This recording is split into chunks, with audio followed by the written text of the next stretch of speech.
So you emerge from those strange caves underneath the Andiomede house outside of the weird town of Ilmarsh.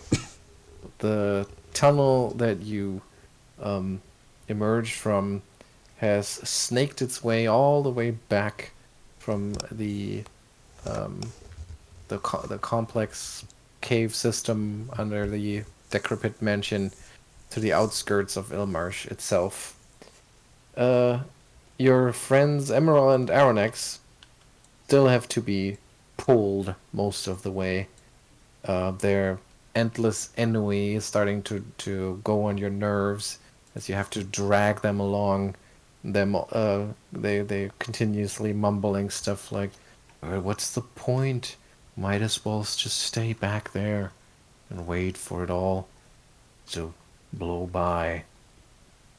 Um, but you managed to get them here, and it is a little bit of moonlight that is falling on you. Um, Let me see. Is it a? Oh no, it's actually no moonlight. It's pretty dark out there, so it's just the sort of strangely greenish light that shines on you from some of the houses in Ilmarsh, and you wonder what are the folks up to at this time of night, and if maybe some of them even know that there is this entrance to the lair of those strange fish people not too far away from their homes. And as you look out, or actually look down the coastline from where you're standing to see the glittering lights of the couple of um, uh, buildings of Ilmarsh, you hear a humming sound. Uh, And a splash every now and then. And you you kind of squint in the dark of the new moon, and you see a figure um, running around, unloading something from a horse-drawn cart, a donkey-drawn cart, and putting it into a little dinghy that he's has attached, um, that he's pulled onto the shore.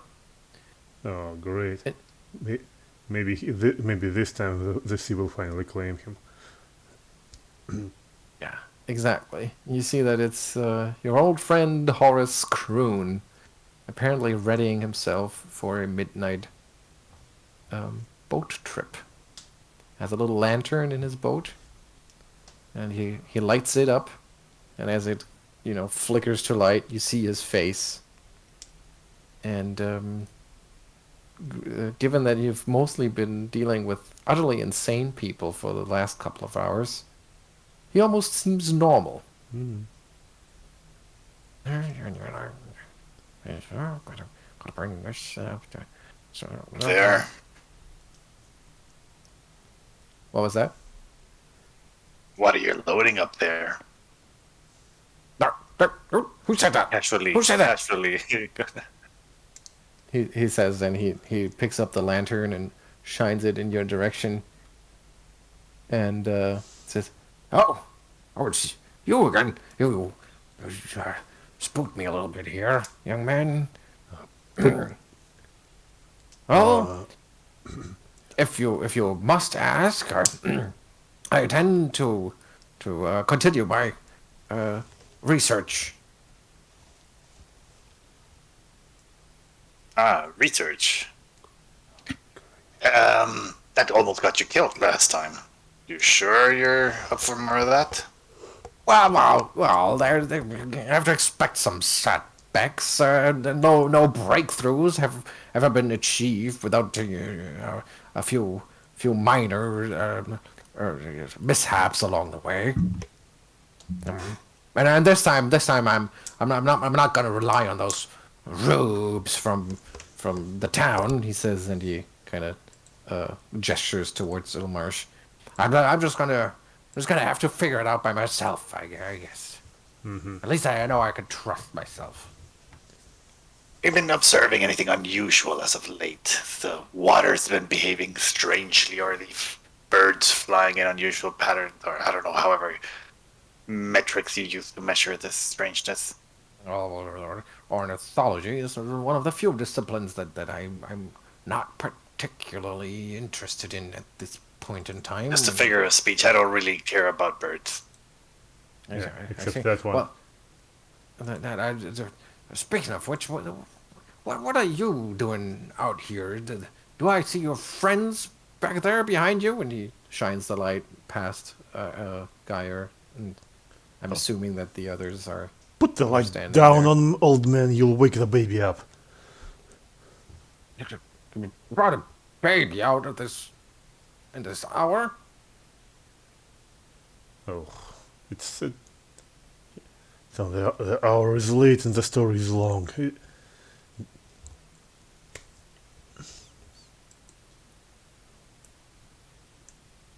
I was very well, but you, you didn't they run you out of town? You intend to come back? I'm afraid I have to tell you that people in Ilmarsh do know how to hold a grudge. And trust me, take it from me. We weren't really planning of going back to town. We just kind of found ourselves back here. You found yourselves back here. Well, where did you lose yourself then? Someplace else. We were all right, at a all right. mansion. Keep your secrets. Yes. And he continues to pack tools and rations into his little dinghy. We were at a mansion and we saw things. Confusing things. You have to forgive my friends. They're not quite right in the head. Haha. Oh, is that so? And as you Well, I say, suppose not. I suppose anyone who stays here. when you mention that you've seen things, he stops and looks up, and he gives Alhindri a long stare, and he says, "Things, huh? What kind of things?"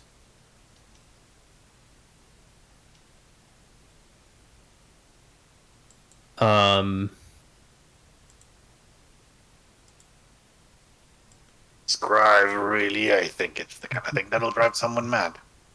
She says, we saw people who were hurt, and we saw a giant fish woman, and we saw an awful color. A fish woman. It wasn't you say? awful. It was, well, it was odd.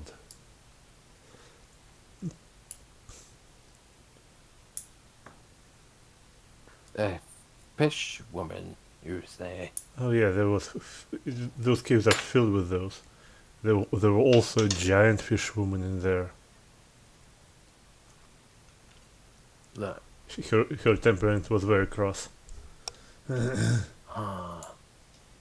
So that proves my theory, he Huh? says, and he suddenly bursts into like a big smile, Huh? and he says, Oh. I knew it. I knew it.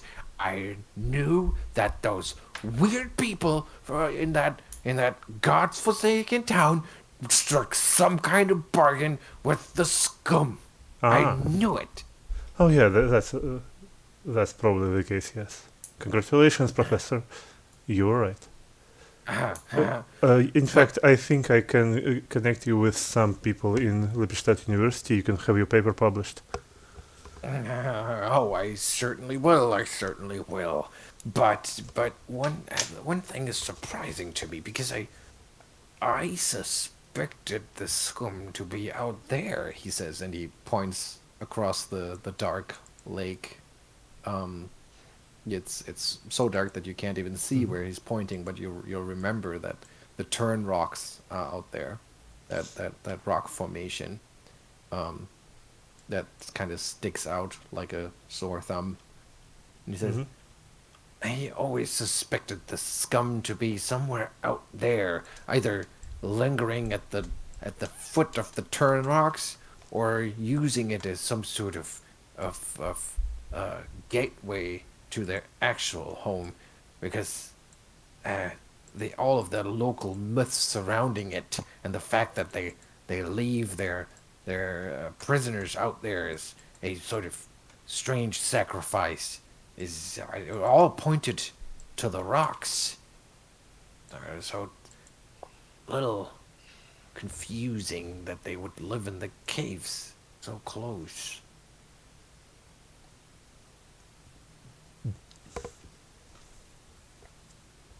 Hmm. Anyway, he says, and he seems to ponder a thought.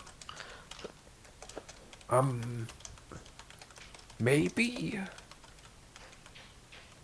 if I could use some aquanauts, if you're interested. So under no circumstances we are not getting into the water. Last time we'll get to the water, tentacles shot out and grafted.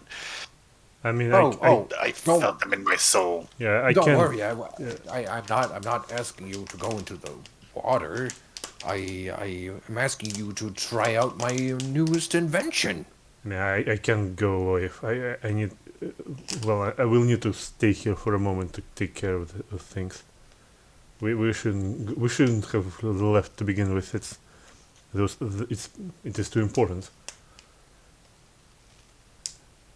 Ah, well, suit yourselves. For a minute there, I thought that you were interested in learning more about these fish people, as you call them. What are you hoping to find down there? Oh, I'm less interested in what's down there, and I'm more interested in getting down there. You see, I have finally completed my subaqueous exploration and research vessel, Oh. and I Need to Now catch that your I- name. yeah, well, I like descriptive names better than fancy names, but the problem is that now that I can't trust any of those Ilmarshers, I don't really know how to try it, test it out, because someone needs to stay up here and pump air into it Uh-huh. and make sure that all the systems are working correctly, which means I need volunteers to go down. But I guess I probably picked you for the different characters. Old man, we had literally our souls drained back there, not 5 hours ago. If we right now set up on this boat and go into the sea in the middle of the night, some people will die. You sound like my old grad students at the university. Always an excuse. Yeah, Just well- suit yourselves, suit yourselves. Maybe I was one of your students. Who knows? It's been a long time ago. Yeah, no, it's gonna take a lot to convince Geier to go into the water. It has been traumatic. He can barely walk over a stream now after the last incident here. Yeah. Well, thankfully there is no waterfalls in there, so at least Arronax will be safe.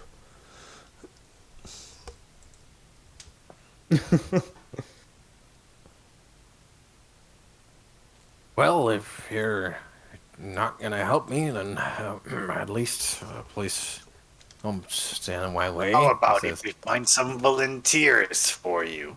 Did you need someone to work the pump? No, it's complicated, the system, and I might have to make some adjustments as the pressure increases, and there's a differential that needs to be kept constant because otherwise, it's just let's say that I wouldn't put this on anybody else's shoulders. Uh-huh. Alhindri nods along as if she understands. Yes, yes, differentials, of course. Yeah, sure. If you insist.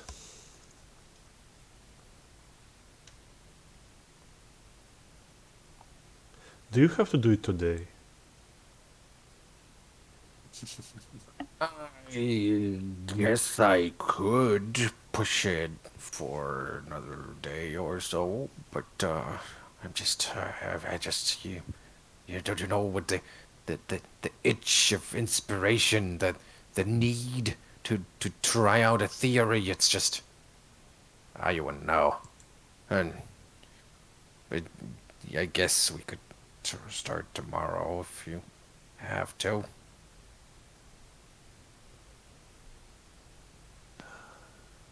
Well, we definitely need a bit of rest. Well, I mean, if you were part of my research team, you could be persuaded to offer you my home. Fine. And when you publish your research, you name us as co-authors. You got it? Of course, of course. You'll get the most prominent position, the second one. That's the one that everybody really Yeah. respects. And quotations. Of course, verbatim, no question. Yes. Will you try to put slugs in us while we sleep? Be very No, polite. I've moved on from those experiments a long time ago, and if anybody at the Lepidstadt University told you otherwise, they're lying. But anyway, I mean, does that mean you're in? He says, and like gets this sort of almost wicked grin on his face. For a warm bed and warm meal, I'm willing to do most unreasonable things right now. You really do sound like my grad students. Well, then, come on, follow me. And he like starts, just leaves his little dinghy there with all the equipment on top, pulls a tarp over it, and turns his donkey cart around, and leads the way back into town. It takes the long way around because he says I probably want to keep to the back alleys. Yep. The haven't seen the mayor since last night, but I'm sure that you know you don't want to really run into anyone you know. And he leads you all the way to his home, where you can rest till the next morning. The sun goes up. Yeah, this would be very incredibly well and good.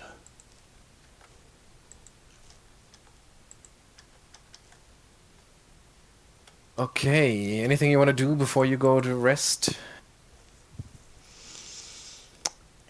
My healings, spontaneous healings are done. I think my extracts are done as well, so I think I'm completely out. Oh, then I forgot to prepare this. It's a spell list to begin with.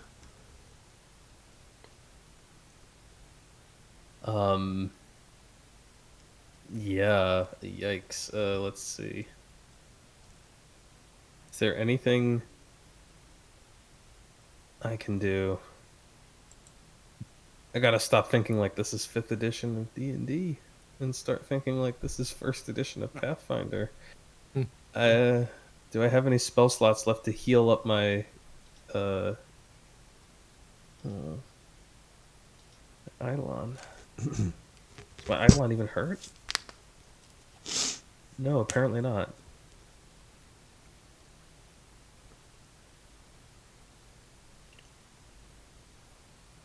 Huh.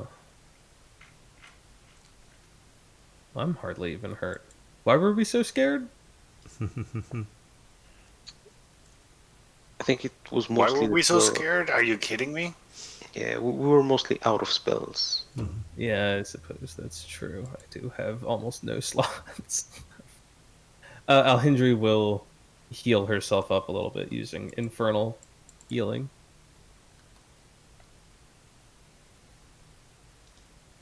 Okay. Gaining just 10 hit points. I think that's all I need.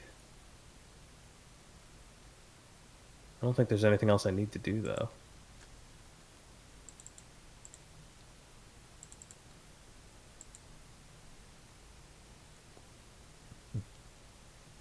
Okay. Do we need any more lesser restorations?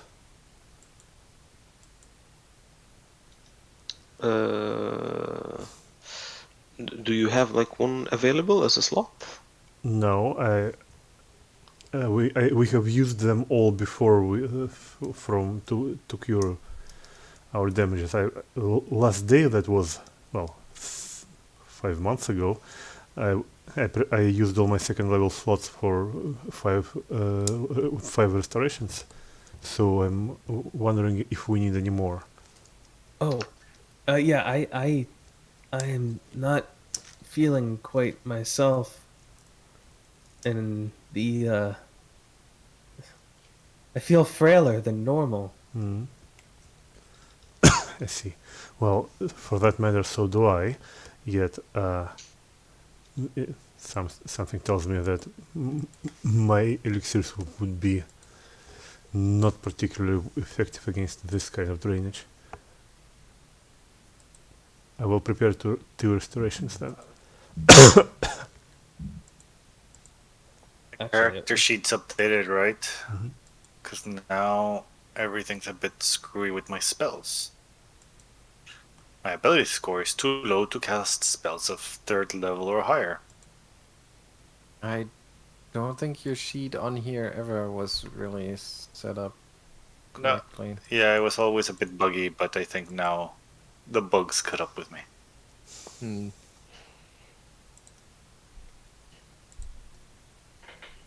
Well, what does your ability It's score fine. say? I have a piece of paper no, where I you- keep track No, of the you spells. probably just have the wrong ability score set as your spellcasting score.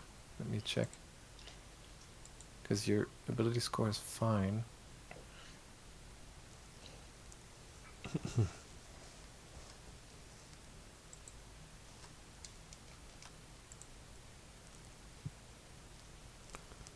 Okay.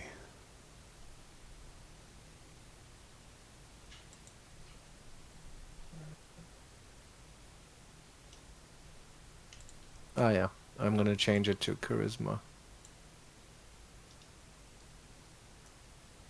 Yeah, don't mind the you have too many spells stuff. That's not actually true.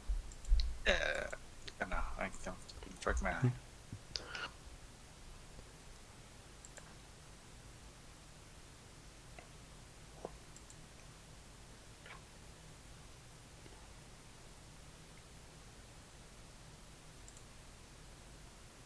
Uh-huh. All right.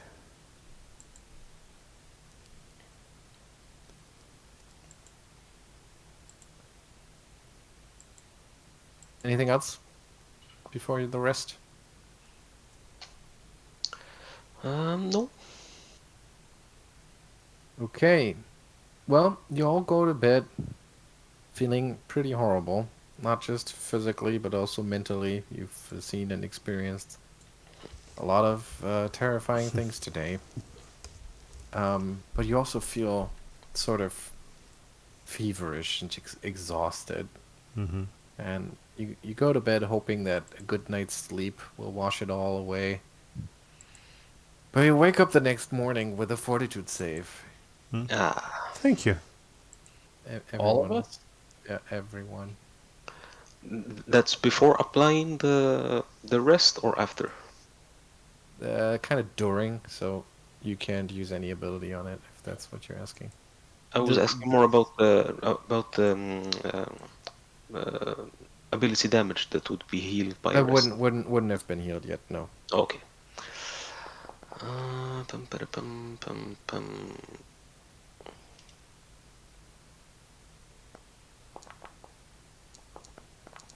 Oh, that didn't actually roll a con saving. Fortitude save. Hang on, sorry. That's okay. roll. We'll use the 15 as or the 16 as the roll. Just check the modifier.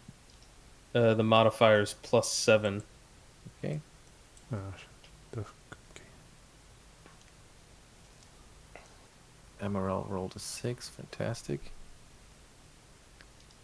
Okay. What's Geier's roll? 1 second. Constitution No, fortitude. 42. Right. 42 Ignatius. Okay. All right. So most of you wake up the next day, still feeling not fully rested. Like you're still, under the weather a little bit. But Emaṛel, you notice these boils on your skin that just, feel inflamed. You're and they are like getting like a little dark sheen around them. And there's the headache and just this strong feeling of fatigue. So you are fatigued. You take 3 points of con damage Ow. and one charisma damage.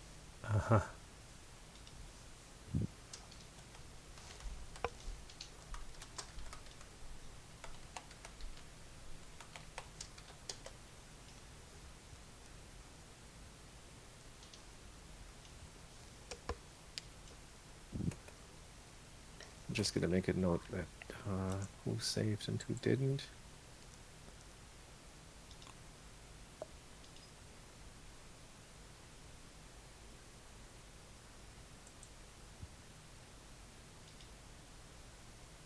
Okay. All right. Anything you want to do about that?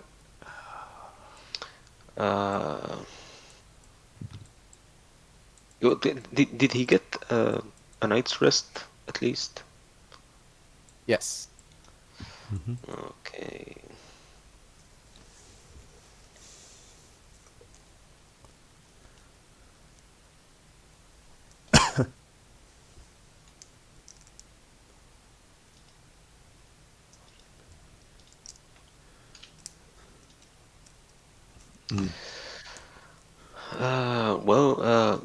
Doctor, Yes.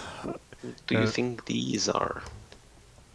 Well, let's try to identify them then. Give me a heal check. Yeah. Поехали.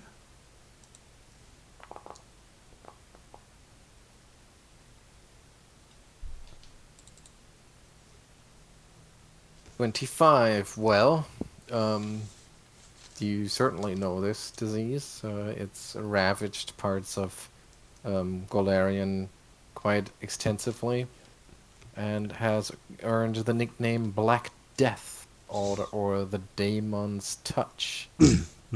More scientifically, it's called the bubonic plague. Yeah, you know a bunch of stuff about it. You know that once it sets in, you need 2 consecutive saves to ward it off.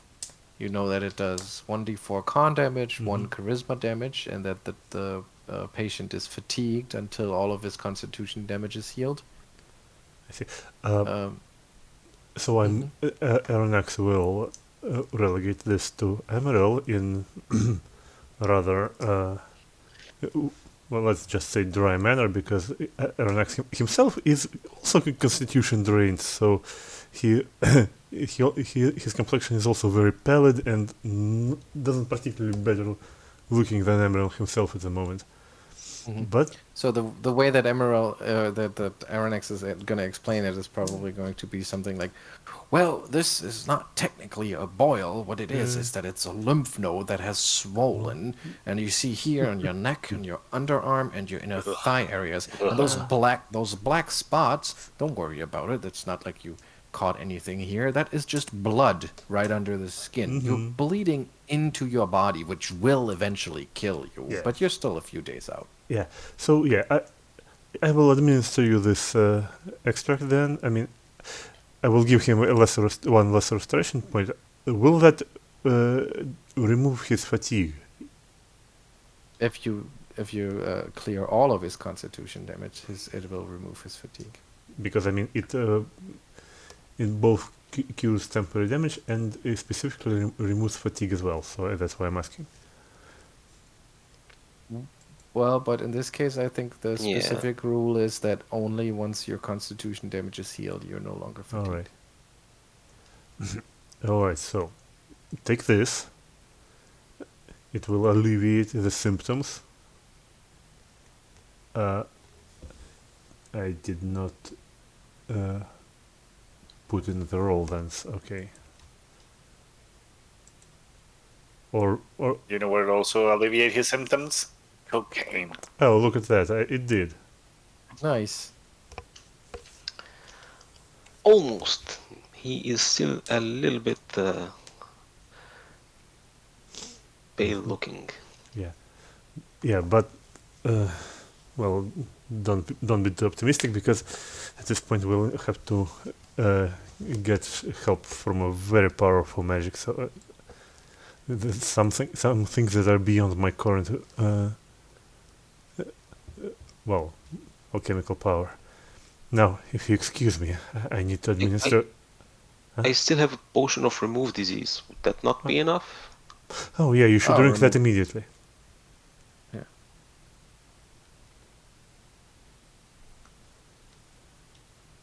So, Okay. remove disease can cure the disease. You must make a caster level check.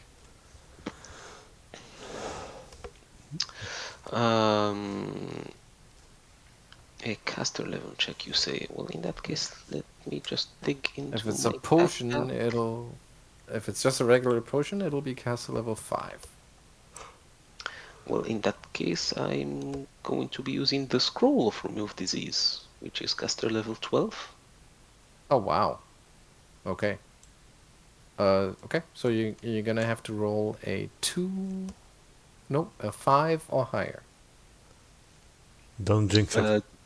Do you want to go through the whole activate the scroll and the whole Oh, thingy? You don't have a way to do it more Remove easily. disease. Unless the doctor. Well, the doctor isn't exactly a caster, but it's on his spell list. Well, I think last time when I tried to cast restoration on myself, we came to a conclusion that it is divine spell, and I am Yeah. Oh. Is it on my spell list?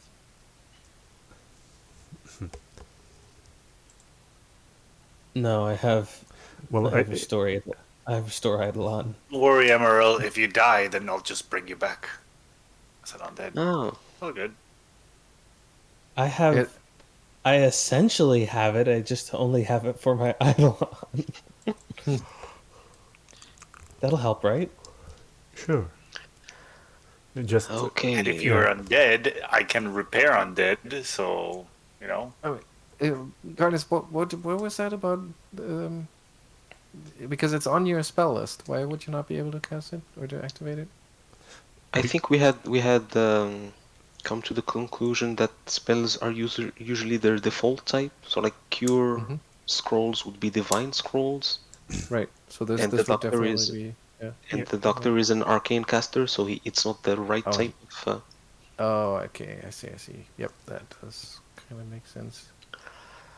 Okay, Okay, so decipher the writing. The writing on the scroll must be deciphered, but I mean it is deciphered, right? Because it's we know what it is. it's Yeah. identified. Yeah. Activating a scroll requires reading the spell from the scroll. Must be able to see and read the writing, blah blah blah. To have any chance of activating a scroll spell, scroll must meet the following requirements. Correct type. I have a flowchart. Okay. It's pretty huge. Let me share it again there for future reference.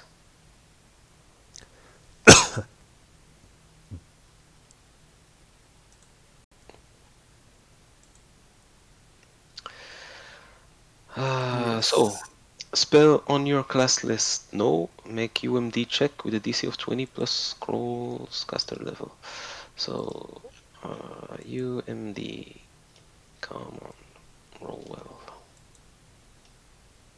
Plus, oh, so it's 32 is the... Oh, Yeah, boom. because it's 20 plus the scroll's caster level. And that's Oh! exactly. Yep. Well, look at that. Success. So do you have appropriate ability score at 10 plus spell level? No, because my wisdom is not great. So Is it? It's not 13? Nope. Okay. I do not have. No. Wisdom is 10. So again, a UMD roll, and that makes my wisdom 12. Yeah, emulated Not score is enough. your result minus 15, so that is a 12 wisdom, which is not enough. So you can try again next round. Okay. Sorry. It's a plague. Okay. Okay, so now. Okay, so you can try again for the use for. You don't have to start from scratch, I guess. Yeah. It doesn't really specify. Yeah, but I don't think you would have Be to. right back. 1 second.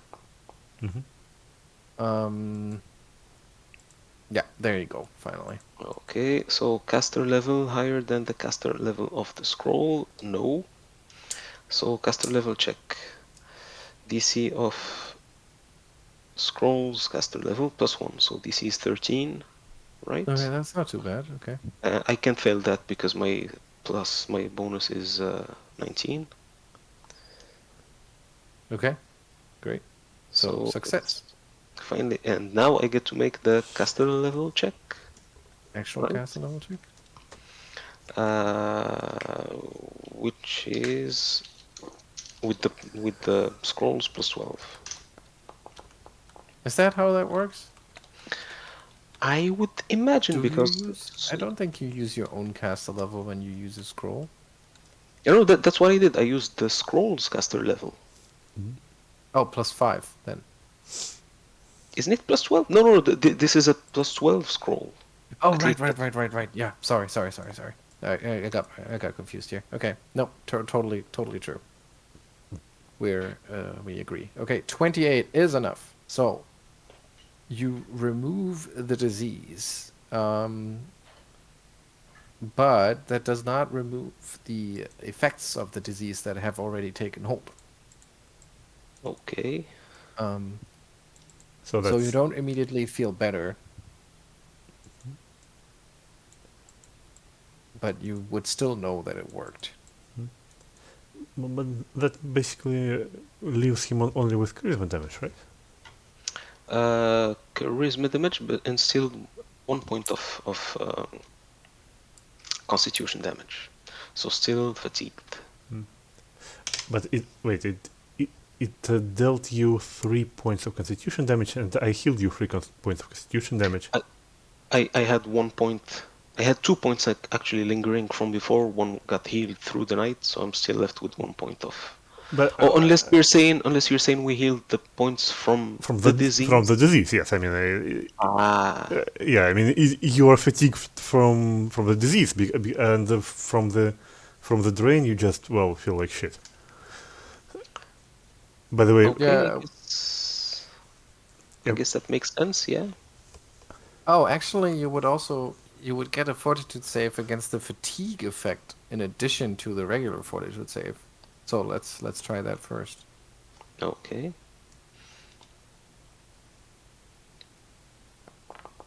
Yeah, so you're not fatigued.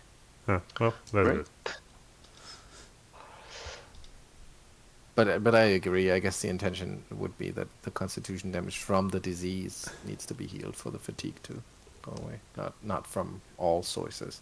Yeah. By the way, about the drain from the colors, it persists, right? Yeah, definitely. That's not a temporary effect. And you still feel this longing to go back to the caves, but it's not as compelling anymore. So it's like, you can have other priorities, but it still feels like it's something that you really would like to do. Yeah. So yeah, at some point, Arronax, probably will take him a couple of hours to prepare all his things and to brew another point of mutagen. So at when at the dawn of morning, he will very so with his still resolve, he will consume again his constitution mutagen and torturously transform into his crimson buff form. Because at this point, only my mutagen keeps my constitution at 10. Wow. Well, while the doctor is preparing, Emaírel is going to spend some time with the healing stick. Mm-hmm.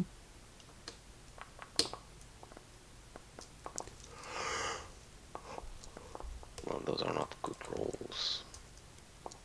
Wow.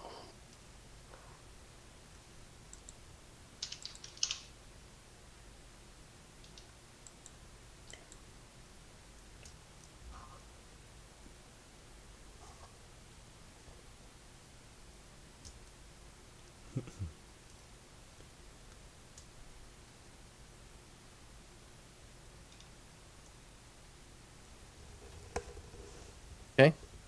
Are you done with that? Yep. Okay. Huh? What's happening is fade out. It's foggy. Ah. So eventually, Horace Kroon bursts into the room that he put you up in, which was a tiny little chamber, but comfortable enough, especially after what you've went through.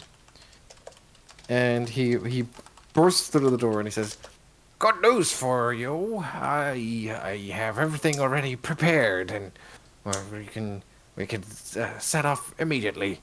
I already parked the cart just outside. All you need to do is slip into the back, and I'll put a tarp over you, and no one will be the wiser until we're nice out of town, out of sight of all of these prying eyes." I see. Well,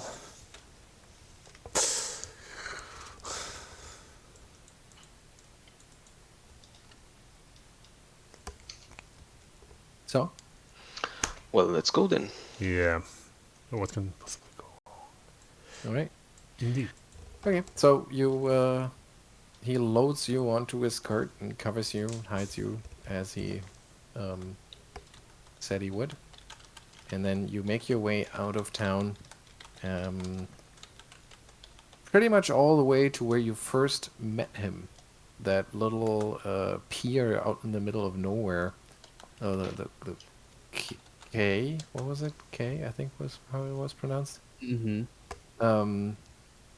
Where you saved him the first time around, and he unloads a few more things into a little rowboat, and then says, "I already prepared my trawler and fixed up most of the holes. It's waiting for us just outside." And you see, yeah, indeed, just a couple of a short boat right away. There's the trawler waiting for you, and he moves over and helps you climb on board. And he explains to you how to use it. It's fairly easy to use the little sailboat. Although he has added some unnecessarily complicated looking motor of some sort. But thankfully you don't need it right now because the wind is blowing in the right direction. It's easy enough to make your way over to the turn rocks. So I'm gonna get you over to the map here once again. So where it says, yeah, exactly. So where it says, hey, this is where you're starting the trip, and then you, a couple of miles out, there are the turn rocks. And as you set sail for the rocks, a steady rain begins to fall from the overcast sky. But the waters are calm, and the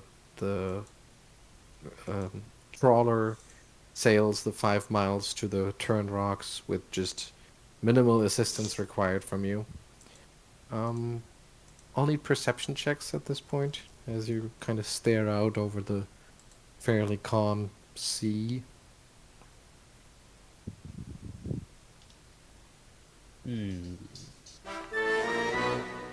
It's a music of accompaniment. I actually forgot one thing. Emaírel at some point is going to pick out the what's it called, the trident, Mm-hmm. and try to see if there are any aquatic predators around.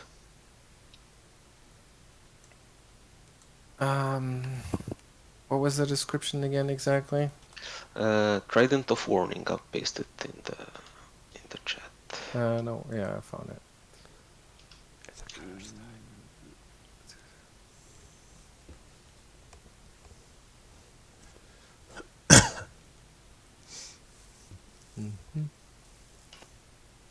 What an oddly specific item for a very Yeah. specific scenario. Yeah. Yeah, in a very very specific range too. Has your radius is 680 feet. 680 feet. I'm sorry, they're at 690. I imagine that's like long range for a 7th level spell or something like that. Yeah, it must be. Give me a second.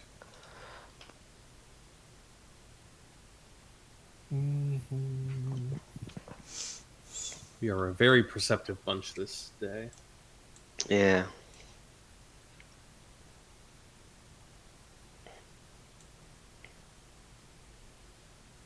Come on, Geier, we're counting on you.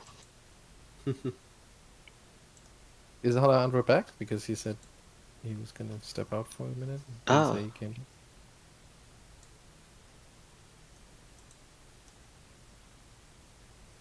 Where is the information that I am looking for? And I need it.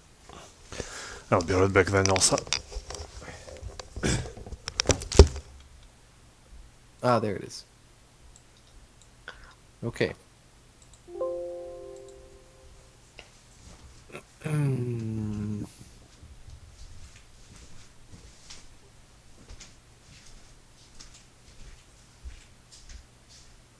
Okay, as you make your way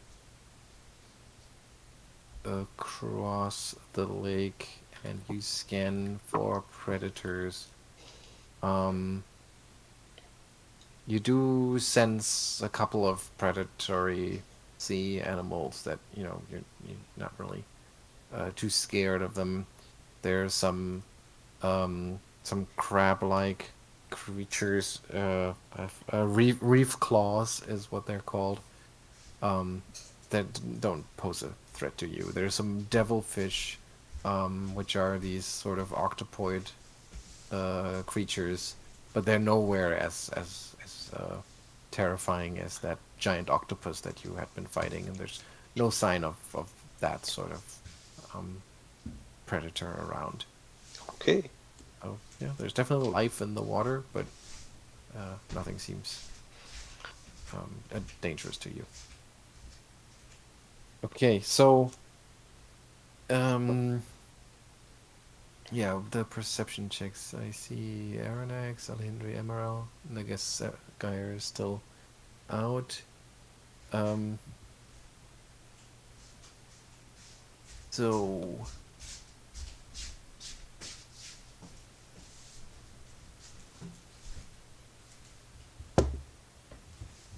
yeah, no, it's really pleasant for a change that the water is just sort of calm, soothing, and when I mean, some of you may even grow suspicious of how calm it is, but with Emaírel's um,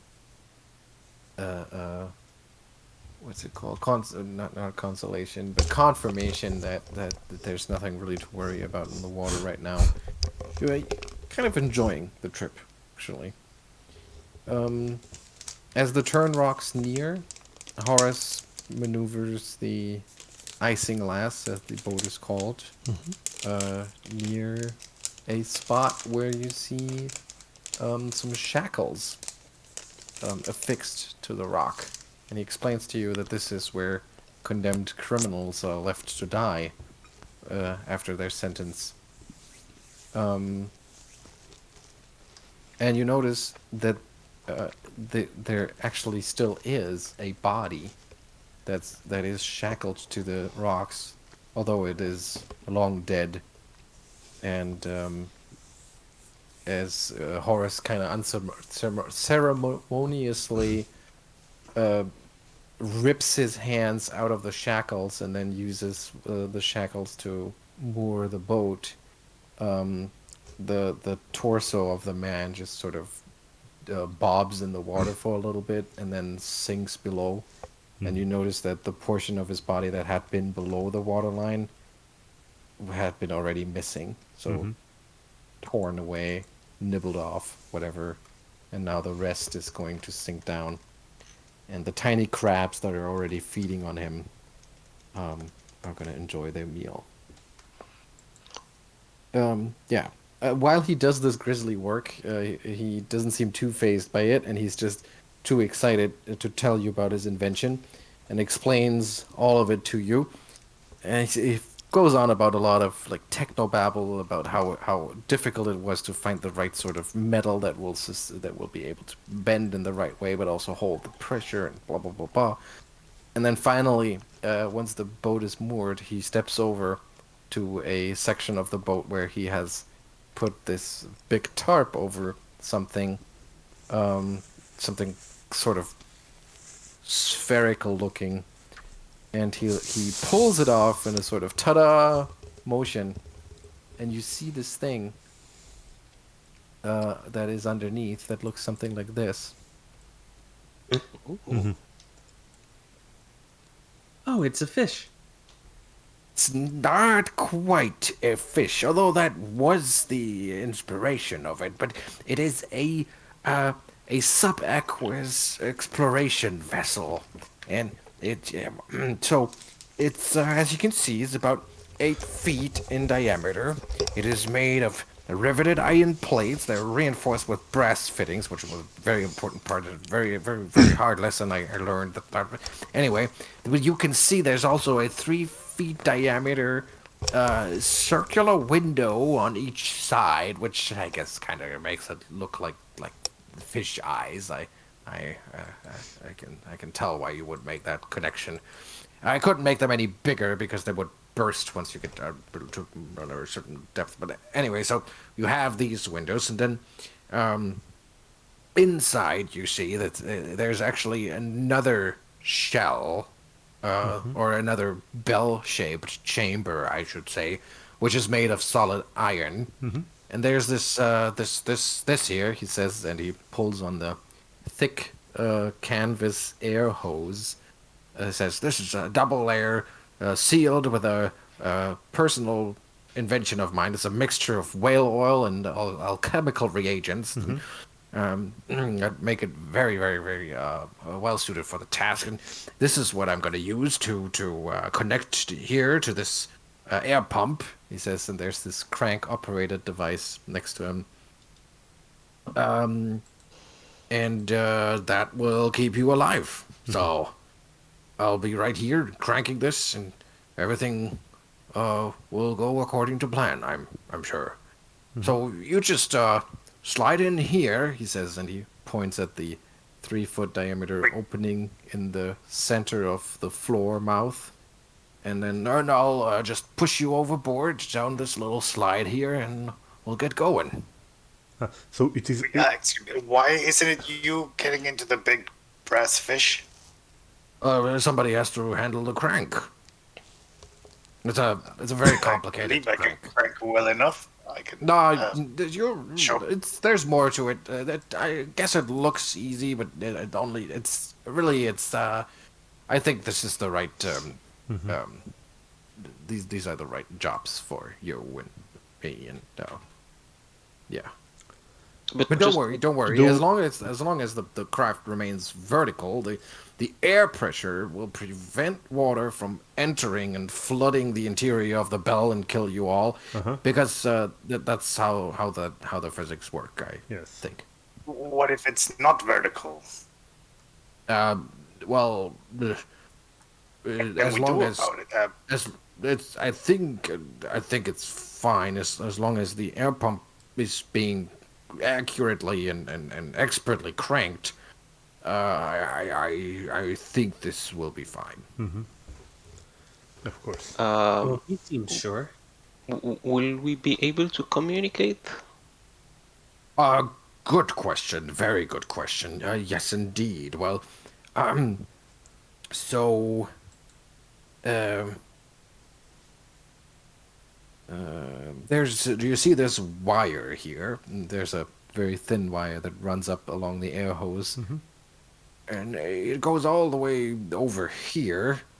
Oh. And he shows that it's attached to a bell. And he says, if you pull that wire, then it will ring the bell once, and I would say ring it once when you're down, and should you want to exit the submersible, if you just need me to not air pump for whatever reason, and ring it twice afterwards so that I resume pumping, and then ring it 3 times so I just haul the whole submersible back up to the ship. I see. Wait, can you go back, please? 3 times to hold us up?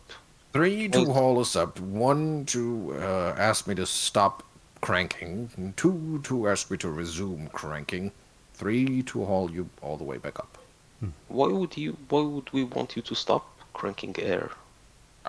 Maybe because of the pressure. Maybe if I crank too quickly, I might cause some overpressure. It's a delicate balance. Okay, and just to make sure, the idea for you is just to test that this is viable. You just want us to go down, have a look, and go Yes, back I up? do want to figure out how far this submersible can actually go, and if it can make it all the way to the bottom of the lake. Okay, then.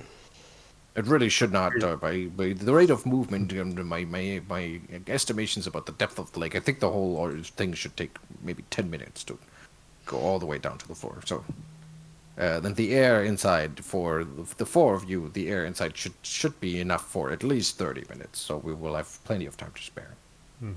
Alhindri's already gotten inside. She's like not even. She doesn't even know what he's saying anymore. She's looking out through the giant fisheye window, waving. Yeah, guys. So inside you'll find that there's a lantern that's containing a continual flame that is hanging from the ceiling. So there is some light inside. But it can also be shuttered if you want to, which you would probably have to once you get to the darkness of the deep sea here. There are 2. There's a bench that runs around the perimeter of the open hatch for seating, and 2 medium-sized creatures can sit comfortably, or 4 can squeeze. In a mechanical sense, squeeze. Yeah. So you really yeah. Do we have to get all inside of there?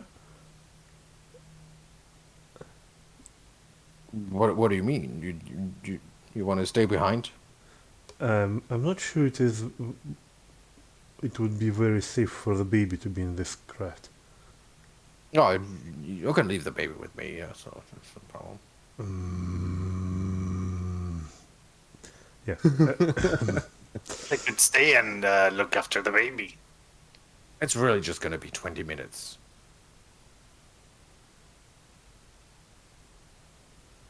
Fine. Geier seems very nervous about getting into the water. Me as a player, I want to go in, but Geier does not like water.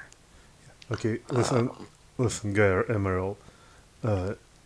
Yeah, when Arronax eventually will also get inside, so, and he will just silently pass you a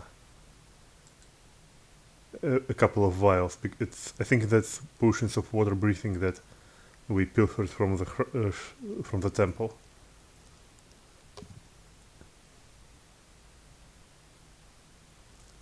Okay. Okay. So you have how many of those? I have 3. I give Emaírel and Geier 1, and I keep 1 for myself. And well, Alhindri will have to fend for herself, I guess. Emaírel is going to actually hand that to Alhindri, and he will he will dig in his backpack and pull out the helm of underwater action Alright. Nice. and put it inside the apparatus within easy reach in case. Very nice. Very Easy cool. reach for everyone, I assume. Yeah. Mm-hmm.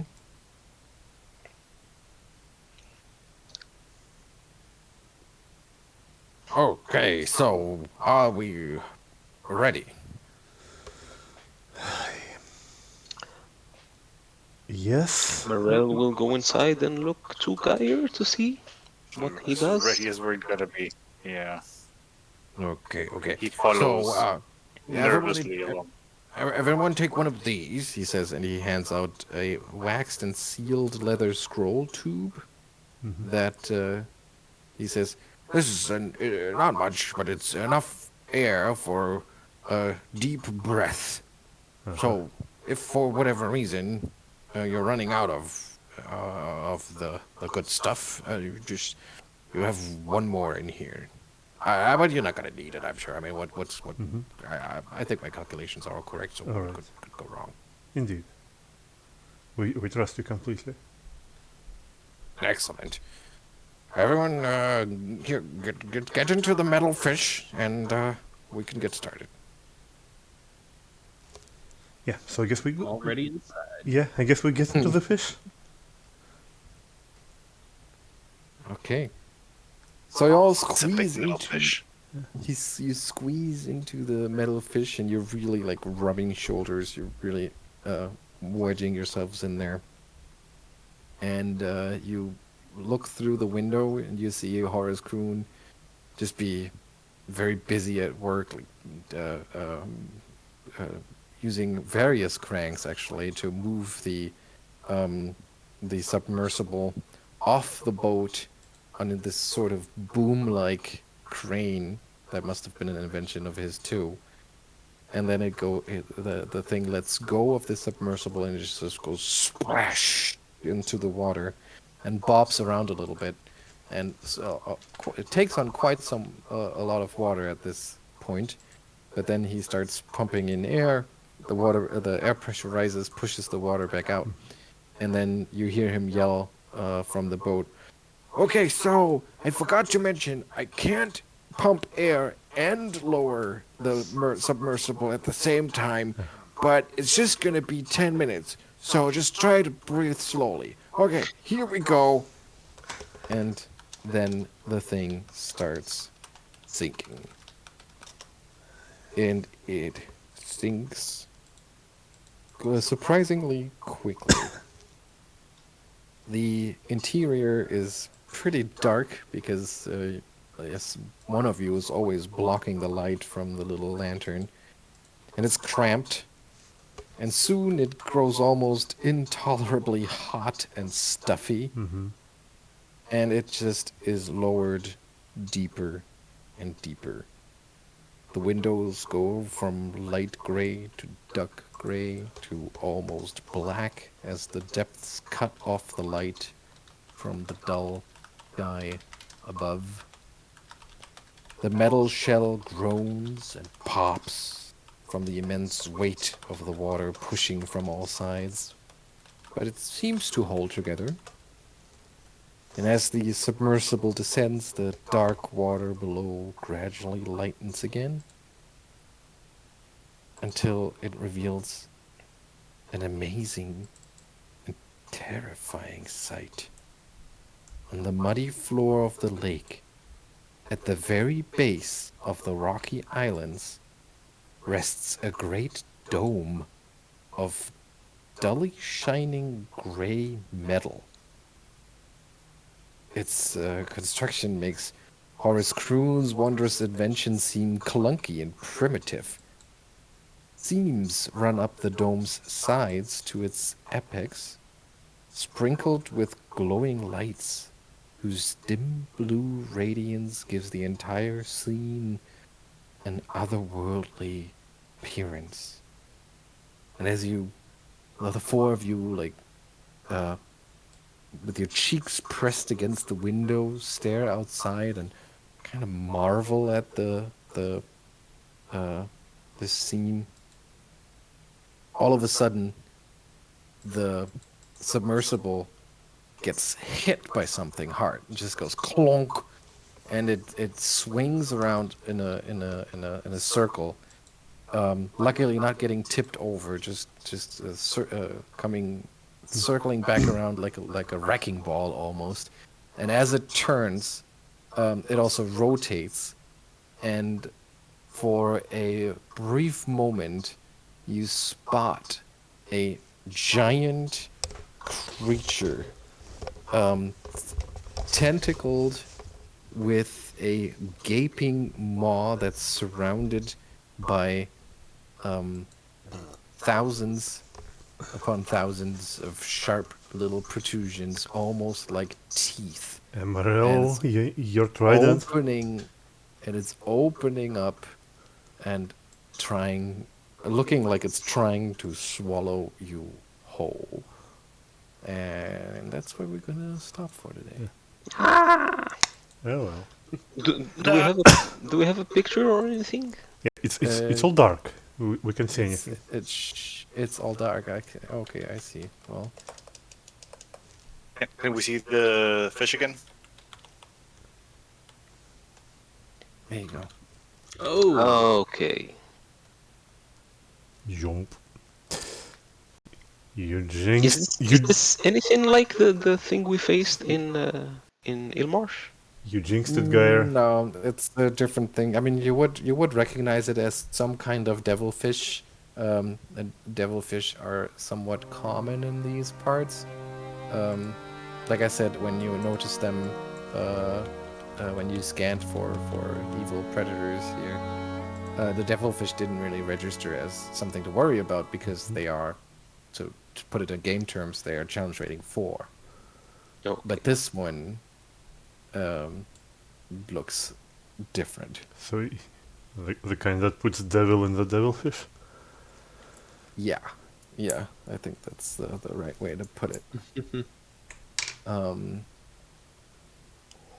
Because so devilfish usually are just animals, pretty instinct driven and such. But I guess if it wasn't enough of a cliffhanger, then I'm gonna one up it and say that as you see the giant devilfish attack you and move towards you, you notice that its tentacles are starting to sway and snake around in intricate patterns, almost as if casting a spell. okay. Well, that's Right. Bastard That's squid. So Now, sweet. yeah. now So- it's ridiculous. Yeah. Yeah, So that's that. So it only hug 3 times right away. it only does that because it knows that my bombs are useless underwater.